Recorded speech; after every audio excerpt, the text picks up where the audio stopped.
हाँ जी, good morning.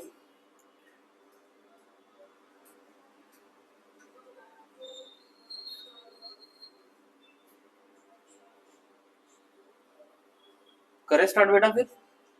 चलिए, तो अकाउंटिंग प्रोसेस हमने शुरू किया आज। ठीक है।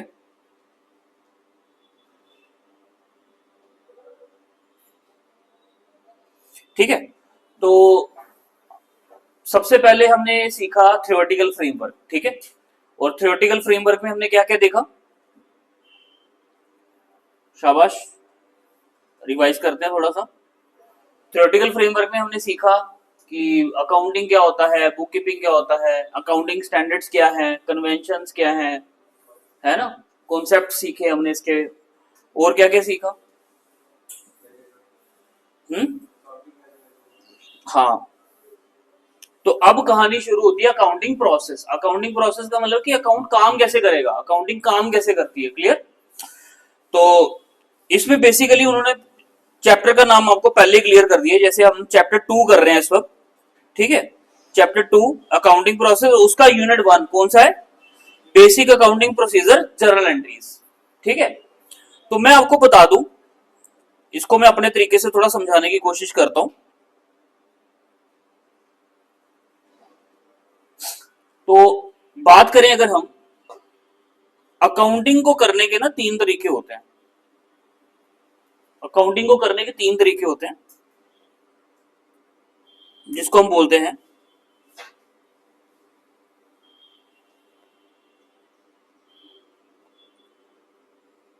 Approaches of accounting. Approaches of accounting. ठीक है, तो तीन प्रकार की अप्रोचेस होती हैं जिसको हमने सीखना है। बेसिकली मैंने इसके पहले आपको अकाउंटिंग टर्म्स भी करवानी थी, बट चलो वो आपको अब आता है, अब आप पीछे पढ़कर आए हो अकाउंटिंग टर्म्स वगैरह, तो उसको हम रिवाइज कर लेंगे फ्यूचर में। हमने परसों इसकी देखी भी थी, एबीसी करके देखी थी, है ना, ए से लेके जेड तक क्या होता है अकाउंटिंग टर्म्स। तो अप्रोचेस ऑफ अकाउंटिंग की बात करें तो अकाउंटिंग को करने के तीन तरीके होते हैं बेटा। पहला तरीका है जो मैं बता दूं आपको, वो होता है, हाँ वेरी गुड, ट्रेडिशनल अप्रोच होती है। दूसरी इसमें रहती है आपकी मॉडर्न अप्रोच। ठीक है, और थर्ड रहती है इसमें आपकी अकाउंटिंग इक्वेशन अप्रोच। ठीक है, तो ये तीन प्रकार की अप्रोचेज होती हैं आपके पास अकाउंटिंग करने की। अगर आप डबल एंट्री सिस्टम फॉलो कर रहे हो तो आपको ये तीनों चीजें पता होनी चाहिए।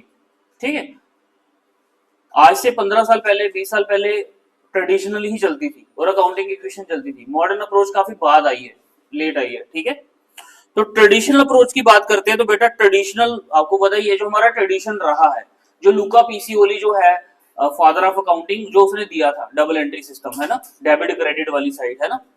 तो इसमें क्या करेंगे हम, इसमें हम सीखेंगे सबसे पहले रियल अकाउंट। क्या सीखेंगे, रियल अकाउंट। ठीक है, या इसको आप ऐसे भी कर सकते हो, थोड़ा मैं बुक के अकॉर्डिंगली करवाता हूं। इसके अंदर दो चीजें आती हैं, पर्सनल और इम्पर्सनल। ठीक है, थोड़ा किताब से पढ़ लेते हैं, पर्सनल और इम्पर्सनल। पर्सनल के अंदर आता है आपका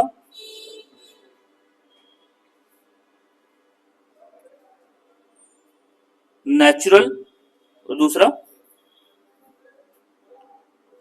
आर्टिफिशियल। और इम्पर्सनल में आता है आपका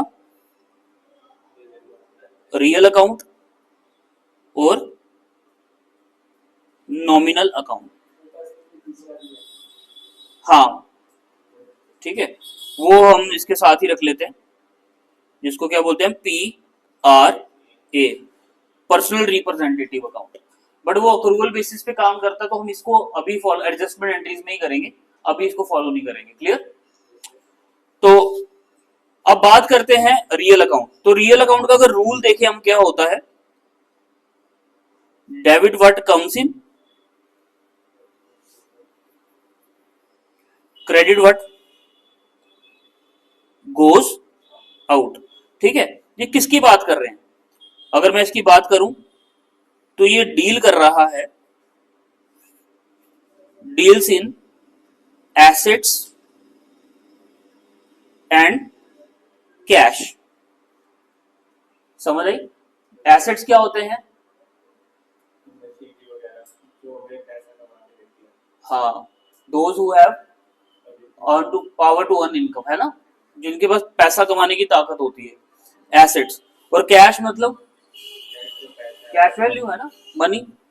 अगर ये बिजनेस में दोनों चीजें आएंगी तो डेबिट, अगर जाएंगी तो, है ना। अब ये एसेट कब आएगी? जब खरीद कर लाएंगे। जाएगी कब? जब सेल करेंगे, है ना, आउटफ्लो, इनफ्लो आउटफ्लो। तो ये हमारा रियल अकाउंट का रूल है। समझ आ गई बात? नॉमिनल की बात कर लें अगर हम, तो debit all expenses and losses, credit all incomes and gains। Business में एसेट्स आया डेबिट, पैसा गया क्रेडिट, पैसा आया डेबिट, एसेट गया क्रेडिट, ठीक है। बिजनेस में अगर खर्चे होंगे या नुकसान होंगे तो हम उसको क्या करेंगे? डेबिट करेंगे। खर्चे जैसे क्या हो सकते हैं? सैलरी, रेंट, ठीक है, एग्जाम्पल के लिए ये क्या हमारी एग्जाम्पल है। और लॉसेस क्या हो गए? जैसे बैड डेट्स,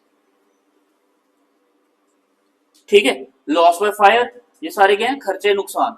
तो ये अगर बिजनेस में ऐसा कुछ नुकसान हो गया है, खर्चा हो गया, तो क्या करेंगे? इसको डेबिट करेंगे। हम समझ आ गई बात? Incomes and gains, incomes example के लिए सेल,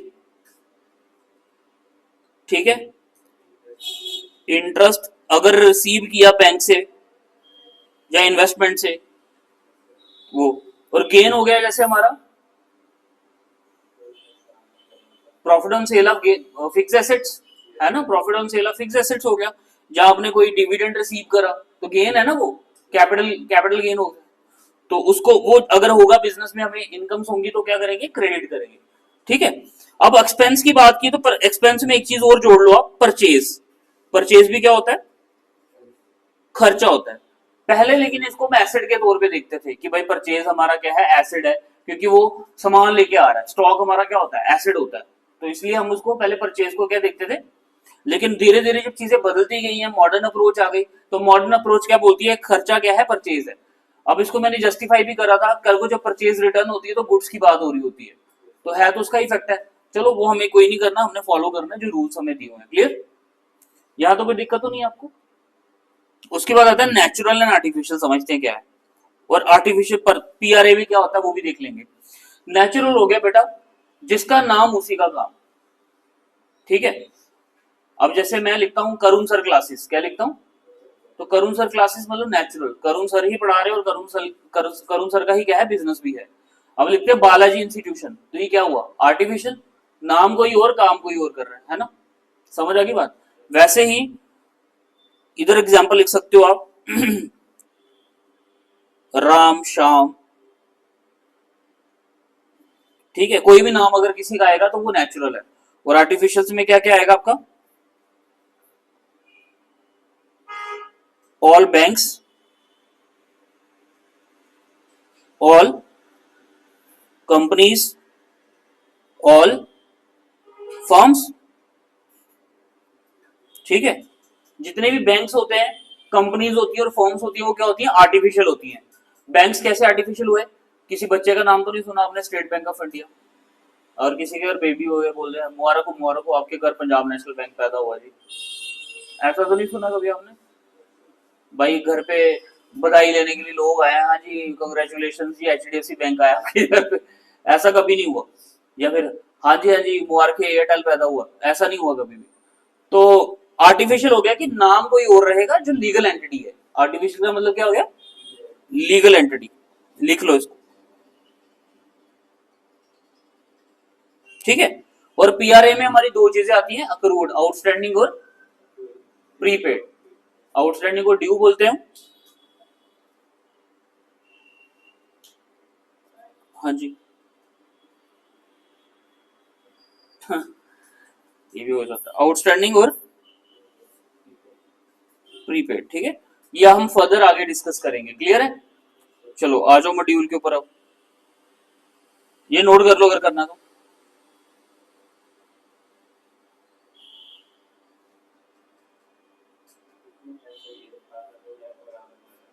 क्या चीज बुक में दिया हुआ है? हाँ तो एग्जाम्पल नोट कर लो ना अगर है तो।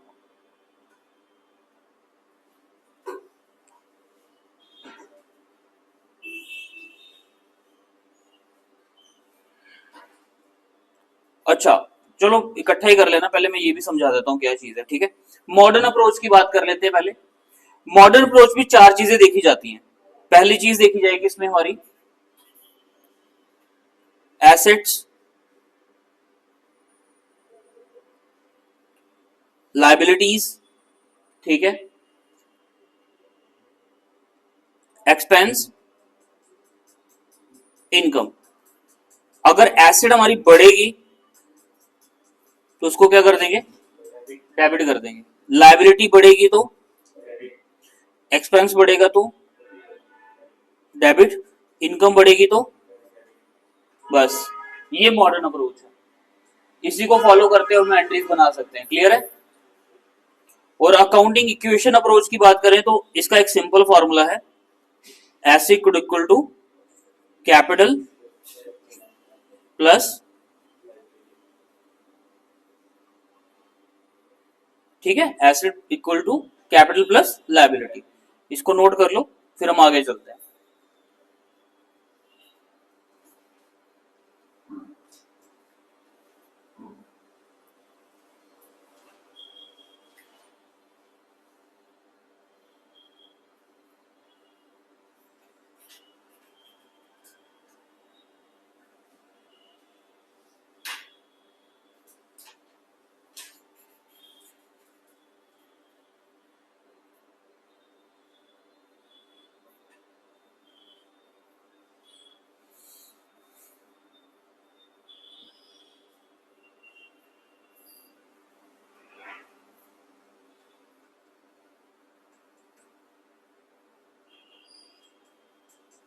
कुछ नहीं पता चलेगा पूछ लेना मुझसे, ठीक है, गलत मत नोट करना बस।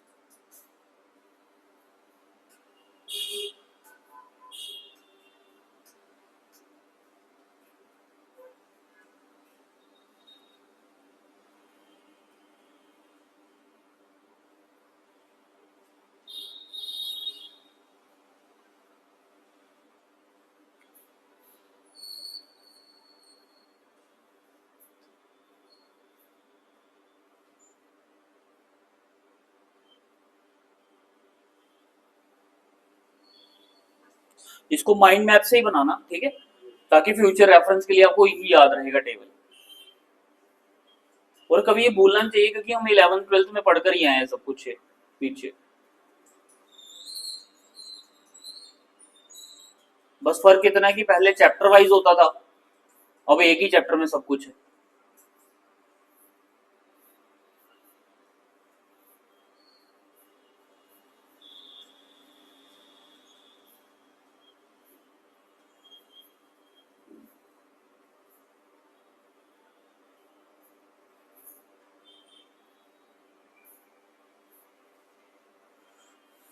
हो गया?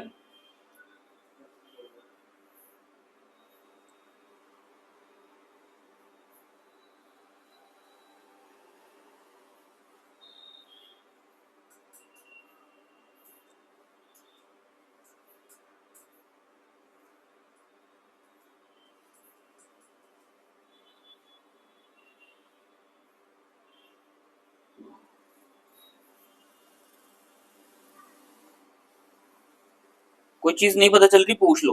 पर्सनल का ये एरिया रखा है मैंने, ठीक है, पीआरए, बस इसका अगर हो सके तो इसको नीचे लिख लेना, आउटस्टैंडिंग और प्रीपेड को। बाकी इम्पर्सनल के नीचे रियल नॉमिनल क्लियर आपको। नॉमिनल का मैंने इस साइड लिखा हुआ है, एग्जाम्पल मैंने इसकी ऊपर डाली है, ठीक है, और मॉडर्न अलग से है, अकाउंटिंग इक्वेशन अलग से बनाई है, ठीक है। रूल नहीं किया? हाँ हाँ हाँ, चलो उतारो पहले फिर बताता हूँ रूल में।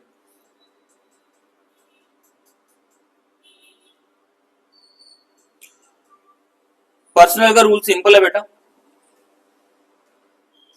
Debit the receiver, credit the giver. ठीक है, debit the receiver, credit the giver. तो कहने का मतलब ये है, अब आदमी और बैंक की बात हो रही है, जो आदमी पैसा लेगा या कोई सामान लेगा उसको कहाँ डाल देंगे हम? डेबिट में। जो दे रहा है वो क्रेडिट में, डबल इफेक्ट। अब जैसे आप फॉर एग्जांपल बैंक में पैसा जमा कराते हो तो बैंक क्या आर्टिफिशियल, तो बैंक पैसा ले रहा है तो डेबिट द रिसीवर, तो हमसे क्या गई cash, credit what goes out, तो bank account debit to cash account, यही एंट्री बनती है ना इसकी, है ना। अब आपके बिहार पर बैंक पैसा दे रहा है, जैसे चेक इशू टू श्रेया, तो श्रेया टू बैंक बनता है, तो बैंक क्या हुआ, क्रेडिट द गिवर। तो यही है बस इसका, ठीक है, हो गया। चलो देखो अब इन्होंने मॉड्यूल में क्या दिया वो भी देख लेते हैं। देखो जी, सबसे पहले सोर्स डॉक्यूमेंट्स की बात करें, all documents in record which contain financial record act as a evidence of transaction. देखो बुक कीपिंग होती कैसे है, इन्हीं सोर्स डॉक्यूमेंट्स की वजह से। आप चाहे इंटरनेशनल अकाउंटिंग करो, चाहे कुछ भी करो, चाहे इंडिया में अकाउंट काम करो, जब हम बुक कीपिंग की शुरुआत कहां से करेंगे, सोर्स डॉक्यूमेंट से ही करेंगे। हमें जब तक इनवॉइसेस नहीं मिलेंगे, जब तक हमें मतलब हम क्या बोलते हैं उसको, इनवॉइसेस नहीं मिलेंगे, जहां हम परचेज बुक नहीं मिलेगी, हमने जो खरीदा उसके हमें बिल्स नहीं मिलेंगे, हम कैसे एंट्री रिकॉर्ड कर सकते हैं, बुक कीपिंग नहीं कर सकते ना। तो जब बुक कीपिंग नहीं होगी तो जीएल इफेक्ट नहीं दिखेगा, जर्नल लेजर का इफेक्ट नहीं दिखेगा, और जीएल नहीं हुआ तो ट्रायल बैलेंस नहीं होगा। तो कहने का मतलब क्या है कि जो बेस है, जो रूट्स है, वो क्या है, बुक कीपिंग है। तो सोर्स डॉक्यूमेंट ही क्या करते हैं, हेल्प करते हैं बुक कीपिंग करने के लिए। Clear. Books are original entry and ledger accounts. Original entry और लेजर अकाउंट्स को बुक ऑफ ओरिजिनल एंट्री बोला जाता है, जैसे purchase day book, cash book, sale book, day book, purchase return. Accounts where information relating to a particular asset, liability, capital, income and expenses are recorded. देखो purchase के लिए purchase book बनाते हैं, sales के लिए सेल्स बुक बनाते हैं, है ना। परचेज रिटर्न के लिए परचेज रिटर्न, सेल्स रिटर्न के लिए सेल्स रिटर्न। इवन की बीआर और बीपी भी निकालते हैं हम, बिल्स रिसीवेबल और बिल्स पेएबल। उसके अलावा हम लेजर अकाउंट्स भी बनाते हैं कि मंथ एंड में हमें पता चले कि हमारा टोटल बैलेंस कितना है। परचेज बुक में तो हमें सिर्फ क्रेडिट ट्रांजैक्शन का पता चलेगा कि कितना सामान हमने उधार पे खरीदा हुआ है। हर एक बुक रेलिवेंट है, समझ आई, कोई भी चीज छूटने वाली नहीं है इंडियन अकाउंटिंग के अकॉर्डिंगली। क्लियर। फॉरेन में थोड़ी से ना इजी हो जाता काम, क्योंकि वहां पे आईएफआरएस फॉलो हो रहा है, तो वो चीजें थोड़ी इजी हो जाती है। वहां पे ज्यादा काम वो नहीं है, वहां पे काम ज्यादा ऑटोमेशन पे हो चुका है। बट इंडिया में क्या है, हमें पूरा पता होना चाहिए। अब जैसे अकाउंट्स की बात करें तो अकाउंट्स में दो चीजें होती हैं, पर्सनल और इम्पर्सनल। पर्सनल में हमने क्या लिखा, नेचुरल, आर्टिफिशियल, लीगल, ये पढ़ा भी हमने। रिप्रेजेंटेटिव भी पढ़ा, रियल और नॉमिनल भी पढ़ लिया। क्लियर। अब डबल एंट्री के बारे में इन्होंने बताया, लूका पेसियोली कौन था, एक इटालियन फिरार था, मैथमेटिशियन था, फिर उसने एक बुक लिखी थी, पब्लिश की थी, सुमा डी अर्थमेटिशिया, ठीक है, जियोमेट्रिया। तो इसके बारे में मैंने बताया था आपको लास्ट टाइम भी, जब हमने पढ़ा था इसकी हिस्ट्री के बारे में, है ना। एडवांटेज क्या है इसकी डबल एंट्री सिस्टम की, देख लेते हैं जरा। पहली क्या है, by the use of system accuracy of accounting work can be establish through the device of the trial balance. Trial balance से हमें पता चलता है कि हमारा जो अकाउंट है वो क्या है, बिल्कुल एक्यूरेट है ना। अगर ट्रायल बैलेंस बराबर ना आए तो फिर दिक्कत होती है लेजर में, फिर हमें लगता है कि जर्नल एंट्रीज गलत हुई है, लेजर गलत हुई है ना। प्रॉफिट अर्न्ड और loss incurred during the can be ascertain together with details. हमें पता चलता है, नोट टू अकाउंट्स भी देख लेते हैं कैसे आया, प्लस हमें पीएल एंड अकाउंट से हमें क्लियर पिक्चर पता चल जाती है कि कितने खर्चे हो रहे हैं, कितने हमारे इनकम्स हो रही है, ठीक है। और नेट प्रॉफिट कितना हो रहा है, नेट लॉस कितना हो रहा है, वो भी पता चलता है। फाइनेंशियल पोजीशन का बारा ये सब पढ़ चुके हैं पीछे हम प्रीवियस चैप्टर में, तो ये सिर्फ रिमाइंड करा रहे हैं अकाउंटिंग प्रोसेस के लिए। The system permits accounts to be kept in much detail as necessary, therefore provides a significant information control and reporting। ये जो हमें डेटा मिलता है इससे हम अपने कंट्रोल और रिपोर्टिंग करने में भी हेल्प होती है। क्लियर। कंट्रोल अपनी चीजों को, भाई पता ही है आपको कि अगर हमारा खर्चे ज्यादा हो रहे हैं तो हम उनको क्या करेंगे, रिस्ट्रिक्ट करेंगे। अगर हमें मतलब मार्जिन बढ़ाना है तो हम अपनी कॉस्ट कम करेंगे। तो अल्टीमेटली ये चीजों से हमें पता चलेगा कि हम जा किस दिशा में रहे हैं। समझ आया, ठीक है। तो मैं ज्यादा आपका टाइम नहीं लूंगा, हम डायरेक्टली क्या आते हैं, न्यूमेरिकल्स के ऊपर आते हैं। ये देख लो, अकाउंटिंग इक्वेशन का भी रूल इन्होंने बताया है, assets equal to liability plus capital. Assets minus liability equal to capital, वो आप ट्रांसपोज करके कोई भी फॉर्मूला ड्राइव कर लो, ठीक है। थोड़ा इसको इन्होंने और एक्सपेंड कर दिया, asset equal to liability plus stakeholder equity, ठीक है। एक्सपेंशन में क्या कर दिया इन्होंने, कैपिटल ही है ये भी। स्टॉक होल्डर्स इक्विटी क्या होता है हमारा, अब जो हमारी पब्लिक लिस्टेड कंपनीज होती हैं वहां पे कौन होते हैं, स्टॉक होल्डर्स होते हैं, है ना। मल्टी जो मतलब हमारी लिमिटेड कंपनीज होती हैं वहां पे मल्टीपल इन्वेस्टर्स होते हैं, तो उनकी कैपिटल भी तो शो करनी है वहां पे, इसलिए क्या बोल दिया इन्होंने, स्टॉक होल्डर इक्विटी। और asset equal to liability plus क्या क्या आता है, capital at the beginning plus करो, रिटेन अर्निंग प्रॉफिट प्लस करो, उसमें से रेवेन्यू प्लस करो, एक्सपेंसेस माइनस करो, डिविडेंड माइनस करो। तो यही है फॉर्मूला, वो भी कैपिटल एट द एंड निकालने का, जो हमने स्टेटमेंट ऑफ अफेयर में पढ़ा था, ठीक है। तो इन्होंने ये एक्सपैंड करा हुआ है इसको थोड़ा सा। अब जैसे इन्होंने एक अकाउंटिंग इक्वेशन अप्रोच से ये क्वेश्चन करके दिया है, started business with cash 10 lakh, तो 10 लाख टोटल एसेट ऐड हो गई और कैपिटल भी 10 लाख ऐड हो गई। बोरोड 5 लाख, 5 लाख ऐड हो गया कैश में और लायबिलिटी 5 लाख की ऐड हो गई, बराबर चल रही दोनों साइडें। कैश विड्रॉ किया बिजनेस से 2 लाख, तो 2 लाख एसेट से और कैपिटल से माइनस। फिर लोन रीपेड हुआ एक्सटेंड 1 लाख रुपए, तो 1 लाख कैश से गया और लायबिलिटी भी कम हो गई। फर्नीचर बॉट किया 3 लाख का कैश से, कैश 3 लाख गई और 3 लाख का ही फर्नीचर क्या हो गया, ऐड भी हो गया, माइनस प्लस हो गया उसी में, ठीक है।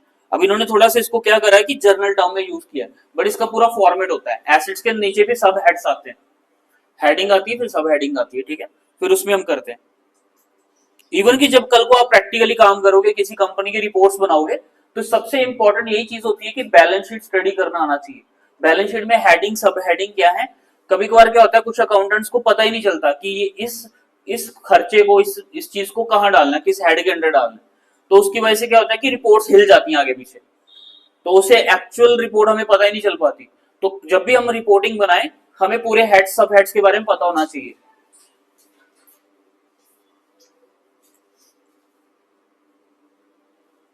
ठीक है, जैसे आपके सामने इलस्ट्रेशन है, इलस्ट्रेशन 1। अब जैसे इन्होंने मॉडर्न अप्रोच का भी मैंने डिस्कस कर लिया आपको, अगर एसेट्स इंक्रीज होती हैं तो बढ़ेंगी, डेबिट हो जाएंगी, कम होंगी तो क्रेडिट, इंक्रीज होगी लायबिलिटी तो क्रेडिट, बाकी वाइस वर्सा चलता जाएगा साथ साथ, ठीक है, ये मैंने बता दिया आपको। अब इलस्ट्रेशन 1 दिया आपके सामने, देखें जरा, are started business with cash कितना 5000। अब इन्होंने बोला है following are the transaction entered into by R after he started his business, show how various accounts will affected by these transaction। हमने इसमें बताना है नेचर ऑफ ट्रांसेक्शन क्या है, अकाउंट्स कौन से इन्वॉल्व हो रहे हैं और डेबिट क्रेडिट क्या हो रहा है, समझ आई बात। तो ही परचेज फर्नीचर 1200, सैलरी पे की क्लर्क को कितनी 1100, रेंट पे किया 1150 और रिसीव रेंट कितना है 2000 रुपए। तो इसका इफेक्ट देखेंगे हम यहाँ पे, एज इट इज हमने क्या करा, अप्रैल 2022 लिखा, यहाँ पे डेट्स लिख लिया हमने, एक एक्सप्लेनेशन का कॉलम बना लिया यहाँ पे, 5000 कैश इन्वेस्टेड इन बिजनेस। देखो बेटा, घर पे जब आप ग्रोसरी लाते हो, दालें लाते हो, चावल लाते हो, आटा लाते हो, है ना, बड़ी सारी चीजें लाते हो, और घर पे आपने कंटेनर भी रखे होंगे, तो आपके पास कंटेनर में दालें बड़ी होती हैं, चावल वाला कंटेनर अलग होता है, शुगर वाला अलग होता है, चाय पत्ती अलग होती है ना। तो आपने पहले से क्या कर रखा होता है, सॉर्ट कर रखा होता है। आपको सबसे पहले क्या करना होता है, आइडेंटिफाई करना होता है। क्या करना होता है, इवेंट्स एंड ऑब्जेक्ट्स को आइडेंटिफाई करना है, ट्रांसैक्शन एंड इवेंट्स को क्या करना है, आइडेंटिफाई, कि कल काली दाल वाला डब्बा कौन सा है, करो आइडेंटिफाई, शुगर वाला डब्बा कौन सा है। वैसे ही हमने पता करना है कि जो एंट्री हम कर रहे हैं भाई, इसमें अकाउंट्स कौन से इन्वॉल्व हो रहे हैं, ये पर्सनल है, रियल है, नॉमिनल है, डेबिट हो रहा है, क्रेडिट हो रहा है, पहले पता तो चले तभी एंट्री बनेगी कि नहीं बनेगी। जैसे इन्होंने क्या लिखा, 5000 इन्वेस्टेड इन बिजनेस, तो 2 अकाउंट इन्वॉल्व हो रहे हैं इसमें। अब बिजनेस में पैसा लगा रहे हैं तो बैंक का खाता खुलेगा, करंट अकाउंट, और कैपिटल हमारा क्या होता है, लायबिलिटीज का पार्ट है, तो लायबिलिटी। बैंक हमारा किस में काउंट होगा, एसेट्स में, और कैपिटल किस में काउंट होगा, कैपिटल में। दोनों ही क्या हो रहे हैं, इंक्रीज, और कैपिटल भी क्या हो रही है, इंक्रीज। एसेट इंक्रीज होती है तो डेबिट, लायबिलिटी इंक्रीज होती है तो क्रेडिट। समझ आया। परचेज फर्नीचर फॉर 1200, कौन कौन से अकाउंट इन्वॉल्व हो रहे हैं, एक तो फर्नीचर और दूसरा पेमेंट जो हो रही है बैंक से हो रही है, ठीक है, क्योंकि मैक्सिमम बिजनेस आजकल ट्रांजैक्शन किससे कर रहा है, बैंक से करता है, चेक से करता है, ठीक है। तो फर्नीचर और बैंक इन्वॉल्व हो रहा है, दोनों ही एसेट है। एक चीज बढ़ रही है, एक चीज कम हो रही है। बैंक एसेट होता है बेटा, पता है ना इस चीज का। उसका नेचर ऑफ अकाउंट पर्सनल रहेगा आपका कि आपका खाता है, बट जो उसको एसेट और उसमें अगर काउंट करोगे तो क्या रहेगा, वो एसेट। क्योंकि cash in hand, cash at bank किसमें लिखते हैं हम, एसेट्स में लिखते हैं। तो जो हमारा फर्नीचर है वो तो इंक्रीज हो गया, और एक एसेट क्या हो गई आपकी, डिक्रीज हो गई, वाइस वर्सा, ठीक है। तो 1200 डेबिट 1200 क्रेडिट, समझ आ रहा है। Paid 1100 to employ for salary, तो दो अकाउंट इन्वॉल्व हो रहे हैं इसमें, सैलरी और बैंक, क्योंकि सैलरी अभी किससे जाती है, बैंक से जाती है। तो सैलरी और बैंक, सैलरी खर्चा है बढ़ गया, एसेट है बैंक कम हो गया, इंक्रीज डिक्रीज, समझ आ गया। उसका पेड रेंट, तो इसमें कीवर्ड हमारा रेंट और दूसरा गया बैंक। तो रेंट एंड बैंक, रेंट हमारा खर्चा है, एक्सपेंस, और बैंक हमारा एसेट है। वही मॉडर्न अप्रोच के अकॉर्डिंगली चार चीजें देखनी हमने। तो एक्सपेंस बढ़ रहा है और ये कम हो रहा है, समझ आ गई बात। रिसीव्ड इंटरेस्ट, इसमें इंटरेस्ट रिसीव हो रहा है और इसका मतलब पैसा आ रहा है हमें, तो कैश और इंटरेस्ट इन्वॉल्व है। तो एसेट जो है हमारी इंक्रीज हुई, ठीक है, और इनकम भी हमारी क्या हुई, इंक्रीज हुई। तो इनकम हमारी क्या रहती है, नॉमिनल, क्रेडिट, और ये भी क्रेडिट, डेबिट हो गया हमारा, समझ आ गई बात। तो ये इन्होंने जो मैंने आपको सिखाया है, accounting equation approach, traditional approach, ये सब उसकी बात कर रहे हैं, हम सीख चुके हैं पहले से ही, ठीक है। अकाउंटिंग इक्वेशन अप्रोच में बताया इन्होंने दो साइडें होती हैं, एलएचएस और आरएचएस, ठीक है। तो वही हमने उस अप्रोच से काम करना है। जैसे ये इलस्ट्रेशन 2 दी हुई है आपको, कैपिटल दी है कितनी, इसमें बोला उन्होंने develop the accounting equation from the information available at the beginning of accounting period. आपको समझ आ रहा है बेटा, पानी पीना है, क्लियर आप लोगों को, इजी है अभी तक, ठीक है। तो कैपिटल आपको कितनी दी है यहाँ पे, 51, लोन दिया है 11,500, 5700, फिक्स एसेट्स दिए हैं, इन्वेंट्री दिया है, ट्रेड रिसीवेबल, कैश बैंक, और एट द एंड कुछ बैलेंसेस भी दिए हैं आपको। इसमें कैपिटल एट द एंड पूछी उन्होंने, बताओ कितनी है। लोन पूछा है 11,500, सेम ही है। ट्रेड्स पेएबल भी 100 रुपए बढ़ गए हैं ना, और फिक्स एसेट्स कितने हैं, 12,800 थे, यहाँ पे कितने कम हो गए, 12,720 है, ठीक है। तो ये उन्होंने इसका क्या करा हुआ है, हल दिया हुआ है। आगे इन्वेंट्री भी दी हुई है, 22,900, 17,500, 15,600, ठीक है। और उसको इन्होंने बोला हुआ है करना क्या क्या इसमें, reset the occasion and find out the profit, और दूसरा बोला है prepare balance sheet at the end of the accounting period, ठीक है। तो अकाउंटिंग इक्वेशन हमें बोलती है कि जो इक्विटी होती है वो लायबिलिटी के, इक्विटी प्लस लायबिलिटी क्या रहता है हमारा, एसेट्स के बराबर रहता है, ठीक है।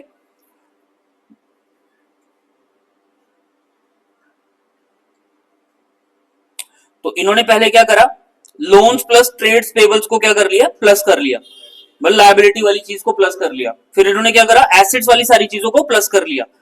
तो वेरिएशन देखो यहाँ पे क्या फिलहाल के लिए 17,200 और 68,100, 200, ठीक है, 68,200। बाद में इन्होंने क्या करा है, इक्विटीज लायबिलिटी को फिर वही जीरो देके हेडिंग दे दी, और 51,000 प्लस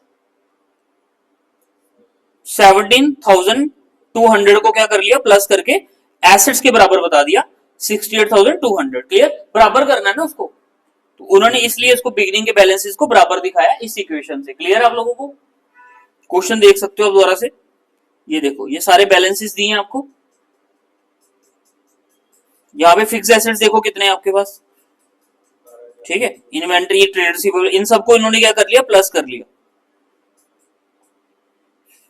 ये देखो, तो इन सबको प्लस करने के बाद कितना आ गया हमारा 6800, 68,200।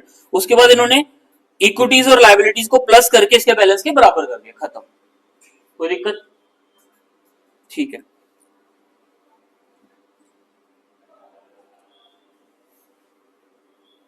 अब इन्होंने बोला let us use E1, L1, A1 to mean equity, liabilities and assets respectively at the end of the accounting period. End of accounting period का भी ऐसे ही किया, लोन्स प्लस ट्रेड पेबल को प्लस कर लिया और इधर से ये एसेट्स प्लस कर लिए।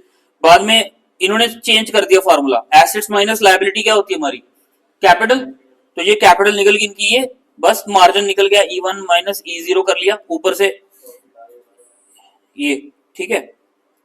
तो 420 रुपए का हमारे पास क्या आ गया, प्रॉफिट। बोलो कैपिटल एट द एंड में से capital at the beginning minus कर लो तो प्रॉफिट आ जाता है, ठीक है। तो स्टेटमेंट ऑफ अफेयर में भी हमने यही सीखा था सिंगल एंट्री सिस्टम में।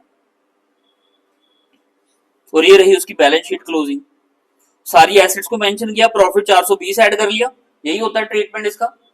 कैपिटल में प्रॉफिट ऐड हुआ तो ये आ गया बैलेंस, लोन हमारे पास ये था, बाकी सारी चीजें सेम ही है हमारे पास, कुछ भी चेंज नहीं है। ये हमने करा हुआ पहले, याद है स्टेटमेंट ऑफ अफेयर में हमारा फॉर्मूला होता है, अगर बिगिनिंग कैपिटल निकालनी, कैपिटल एट द एंड, उसके बाद add drawings less net profit, ये करते हैं। अगर नहीं हो तो स्किप कर दो स्टेप को और बाकी चीजें निकल जाती है।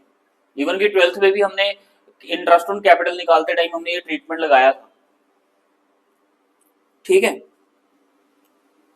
अब जैसे इलस्ट्रेशन 3 आपके सामने, mister Dravid has provided the detail relating to his financial, find out the missing figures.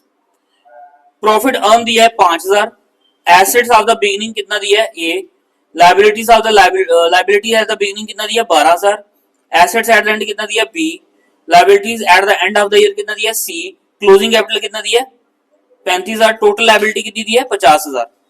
क्या लगता है कोई मुश्किल है, इजी है ये, इन्होंने इसका हल भी दिया हुआ करके, कोई परेशानी वाली बात नहीं है। क्लोजिंग कैपिटल निकाली इन्होंने, ठीक है। क्लोजिंग कैपिटल से प्रॉफिट माइनस करके क्या निकाल दिया इन्होंने 30,000 रुपए ओपनिंग कैपिटल, और एसेट्स का अकाउंटिंग इक्वेशन का फॉर्मूला लगाया इन्होंने, assets equal to liability plus capital. तो एसेट्स लाइबिलिटीज हमारे सामने क्या है, liabilities at the beginning of the year कितनी है 12,000, ठीक है। और ओपनिंग कैपिटल हमने निकाल ली 30,000, तो एसेट्स कितनी होगी फिर हमारी 42,000। वैसे ही इन्होंने क्या करा है, total liability including capital minus closing capital, तो 50 में से 35 माइनस करा, टोटल लायबिलिटी में से इन्होंने क्या करा, क्लोजिंग कैपिटल को माइनस कर दिया, तो क्या निकल जाएगा बेटा, ये भी एसेट्स निकल गई, एट द एंड निकल गई। तो मतलब हमारा ए और बी पार्ट क्लियर है,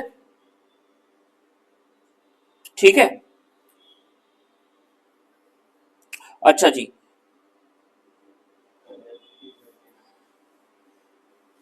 ओपनिंग एसेट्स हमारे पास कितनी है, ये 42, ठीक है। और क्लोजिंग एसेट्स को क्या करेंगे, क्लोजिंग कैपिटल प्लस यहाँ पे लाइबिलिटी एट द एंड निकालनी बेटा पहले, सबसे पहले, ठीक है। तभी इन्होंने क्या करा है 50,000 माइनस 35,000 करके 15,000 जो ये आया ना, ये हमारा क्या आया क्लोजिंग लाइबिलिटी, तो ये क्लोजिंग लाइबिलिटी ये निकल गया हमारे सामने, ठीक है। बस फिर अकाउंटिंग इक्वेशन वाला फॉर्मूला लगाया, 35,000 प्लस 15,000 कितनी आ गई एसेट्स हमारी 50,000, तो ये 50,000 आ गई, ठीक है। और ये 42,000, क्लियर आप लोगों को। तो ये क्वेश्चन इस तरह से करना, ये थोड़ा सा इन्होंने ज्यादा ही मतलब ऐसा दिया है, आप जब आप कॉपी पे करोगे वर्किंग नोट अपने तरीके से तो जल्दी निकल जाएगा। उसके बाद क्या आता है ट्रेडिशनल अप्रोच, ये भी बता दिया मैंने आपको, पढ़ के आए पीछे हम अभी। ये आगे गोल्डन रूल्स, पर्सनल डेट रिसीवर, क्रेडिट गिवर, हमने इसको बड़ा अच्छे से एलैबोरेट किया है ऊपर। तो अब आपके सामने एक एग्जांपल है, वो देख लेते हैं, इसको कर लेंगे। From the following information state the nature of account, state which account will be debit which will be credited. तो स्टार्टेड बिजनेस विद कैपिटल, तो सबसे पहले हम आइडेंटिफाई करेंगे, इसमें दो चीजें इन्वॉल्व है, एक तो बैंक इन्वॉल्व है और दूसरा कैपिटल, तो ये किया इन्होंने। अच्छा पहले हम ऐसा करते हैं, इसको देखेंगे नहीं आंसर को, हम डायरेक्ट करते हैं। स्टार्टेड बिजनेस विद कैपिटल, तो बैंक भी इन्वॉल्व और कैपिटल भी इन्वॉल्व है, तो बैंक हमारा क्या एसेट, तो बैंक क्या हुआ इंक्रीज, और कैपिटल भी क्या हुई है इंक्रीज। तो बैंक एसेट इंक्रीज होगा तो डेबिट में, कैपिटल इंक्रीज होगी तो क्रेडिट में, ठीक है जी। Wages and salaries paid, wages खर्चा है एक्सपेंस, और सैलरी भी क्या है एक्सपेंस। वेजेस आपका एक्सपेंस माना जाएगा, सैलरी भी एक्सपेंस है, और ये दोनों क्या हुए हैं इंक्रीज, और बैंक हमारा क्या हुआ है डिक्रीज, ये दोनों हो जाएंगे डेबिट और ये हो जाएगा क्रेडिट, ठीक है। Rent received, rent receive income है, इनकम क्या हुई है इसमें, बढ़ गई है, और एसेट्स भी बढ़ी है, कैश बढ़ी है कि जो भी बढ़ी होगी, है ना, बैंक बढ़ा होगा, जो कैश बढ़ा है, बैंक लिया इन्होंने, बैंक लिया तो बैंक भी बढ़ गया, ठीक है। तो इनकम बढ़ती है तो क्रेडिट होती है, और बैंक बढ़ता है तो डेबिट होता है। Purchase goods on credit, purchase क्या है हमारा, खर्चा, एक्सपेंस, और क्रेडिट सप्लायर लायबिलिटी भी बढ़ी, खर्चा भी बढ़ा है इसमें, एक्सपेंस भी बढ़ गया, प्लस लायबिलिटी भी बढ़ गई। तो खर्चे बढ़ते हैं तो डेबिट, लायबिलिटी बढ़ती है तो क्रेडिट। समझ आ गई बात। Sold goods 8,16,000 and received payment by cheque. तो पेमेंट मतलब बैंक एसेट है, एसेट बढ़ गई हमारी, हाँ बैंक, नहीं नहीं नहीं, सोल्ड इनकम है ना, सेल इनकम हुई, तो इनकम क्या हुई, हाँ इनकम भी बढ़ गई। समझ आ गई बात। तो एसेट बढ़ गया आपका तो क्या होगा, डेबिट, इनकम बढ़ गई तो क्या होगा, क्रेडिट। समझ आया, कोई डाउट रितेश। सोल नॉमिनल लग रहा है ना, सोल्ड गुड्स इनकम हुई, तो इनकम बढ़ रही है 8,16,000, और बैंक पेमेंट ले रही है तो एसेट भी बढ़ रही है। अब देख लेते हैं जरा, इन्होंने ये किया, देखो ये किया हुआ है, बैंक बढ़ा, कैपिटल भी बढ़ गई, ठीक है। पर्सनल पर्सनल लिया इन्होंने, नेचर लिया पर्सनल, बट एसेट लायबिलिटी नहीं देखा इन्होंने इसमें। एसेट लायबिलिटी कहाँ देख रहे थे हम, वो मॉडर्न अप्रोच में देख रहे थे हम। अब ट्रेडिशनल अप्रोच में नेचर देखा जाता है, क्या देखा जाता है, नेचर। तो बैंक पर्सनल होता है और कैपिटल भी क्या होती है, पर्सनल। तो debit the receiver, credit the giver. अगर आपने मॉडर्न अप्रोच से करना है तो मॉडर्न से करो, ट्रेडिशनल से करना है तो फिर आपको ट्रेडिशन से करना है। फॉर एग्जाम्पल मुझे अगर इसको ट्रेडिशन से करना है तो कैसे करेंगे, अभी हमने किससे किया, ये मॉडर्न से किया था, अब इसको ट्रेडिशन से करते हैं एक बार, ठीक है। ठीक है, तो ट्रेडिशन से करेंगे। बैंक, अब पैसा लगा बिजनेस में, बैंक में लगा, तो बैंक क्या होता है आपका, पर्सनल, और कैपिटल क्या होती है, पर्सनल, ठीक है। समझ आ गई बात।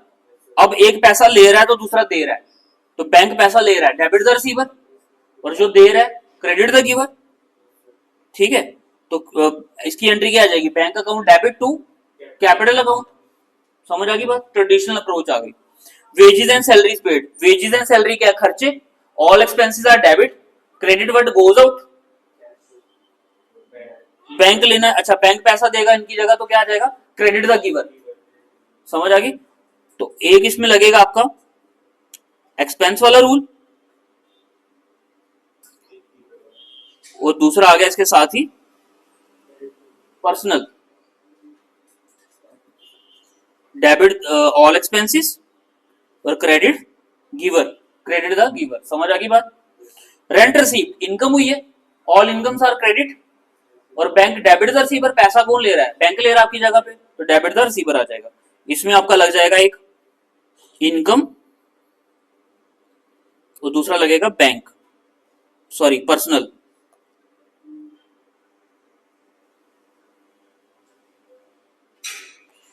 इनकम आपकी है तो क्रेडिट, पैसा ले रहा है अगर बैंक आपका तो डेबिट। समझ आ गई बात। Purchase goods on credit, purchase खर्चा है, एक्सपेंस नॉमिनल, और सप्लायर कौन होता है हमारा, क्रेडिटर, सामान हमें वही दे रहा है, तो एक्सपेंस डेबिट में जाएगा, और क्रेडिट द गिवर हमारा सप्लायर क्रेडिट में जाएगा, ठीक है। सोल्ड गुड्स इनकम होती है, ऑल इनकम्स आर क्रेडिट, और पेमेंट कौन ले रहा है, बैंक, डेबिट द रिसीवर। तो ये हमारा उस तरीके से कर लिया उन्हें, क्लियर आपके सामने, ठीक है। ये वही दिया हुआ आपके सामने, ठीक है। तो मॉडर्न अप्रोच से भी हमने कर लिया इस क्वेश्चन को, और ट्रेडिशन से भी कर लिया, कोई दिक्कत। समझ आ गया आपको। हाँ हमने पहले ही मॉडर्न कर लिया हुआ था, तो आप ये कर लेना प्रैक्टिस के लिए, ये होमवर्क रहेगा आपका,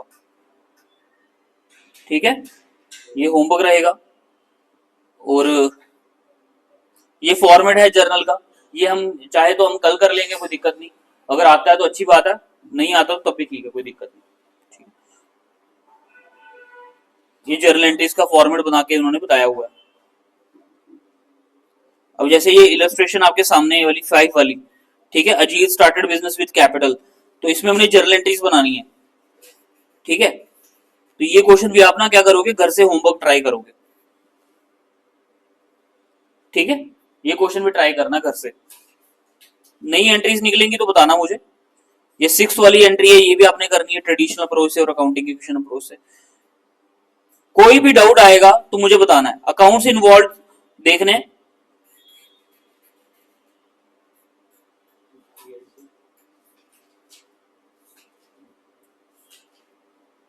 ठीक है। जीएसटी हम करेंगे कल।